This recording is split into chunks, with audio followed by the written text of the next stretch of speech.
The hearing lasted only minutes before it turned into one of the most dramatic political moments Washington has seen since the pandemic. Dr. Anthony Fauci, the man who became the public face of America's COVID-19 response, refused to answer question after question from senators, invoking the Fifth Amendment again, and again, and again. Within the first 2 hours, he had relied on his constitutional right against self-incrimination more than 40 times.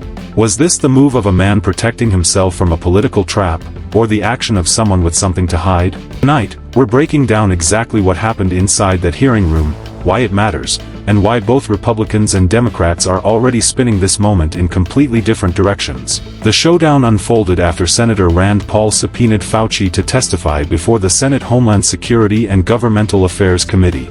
Before questioning even began, Fauci made it clear he believed the hearing wasn't about finding facts. He argued that Senator Paul had spent years publicly calling for his prosecution and that anything he said could be used to pursue criminal charges. On the advice of his attorneys, Fauci announced he would invoke his Fifth Amendment rights instead of answering questions. For many Americans watching, it was a stunning moment because despite appearing before Congress more than 250 times over several decades, this was reportedly the first time Fauci had ever taken this step.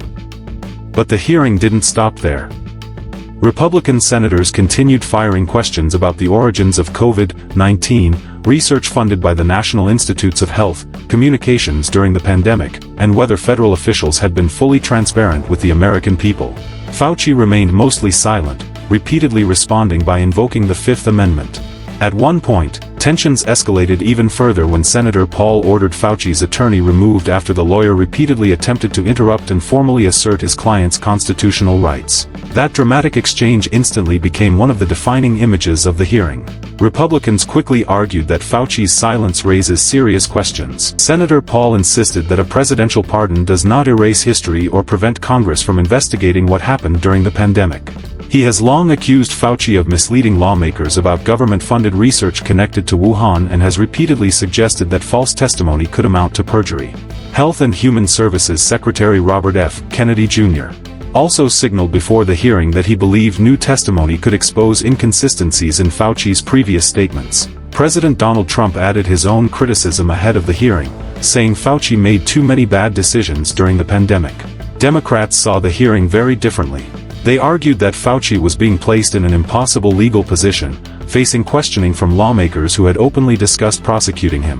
Senator Maggie Hassan called the hearing an attempt to entrap Fauci rather than uncover new information, while Senator Gary Peters criticized Republicans for focusing on old political battles instead of preparing for future public health emergencies. To Democrats, the hearing reflected a continuing political fight over the pandemic rather than an effort to improve America's response to the next crisis. At the center of this entire controversy is a debate that has divided Washington for years: whether NIH-funded research connected to the Wuhan Institute of Virology crossed the line into so-called gain-of-function research. Fauci has consistently denied that NIH-funded research that created the virus responsible for the COVID-19 pandemic, maintaining that the work supported by the agency did not meet the government's definition of gain-of-function research. Federal investigations have not reached a definitive conclusion about the origin of COVID-19, and there remains no confirmed evidence that the virus was engineered and leaked from a laboratory. Even so, that dispute continues to fuel intense political battles years after the pandemic began.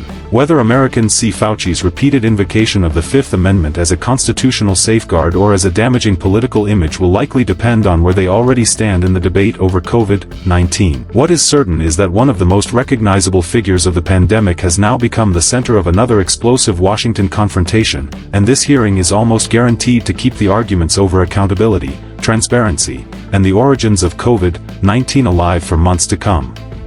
The political fight over the pandemic may be years removed from the lockdowns, but as this hearing proved, it is far from over.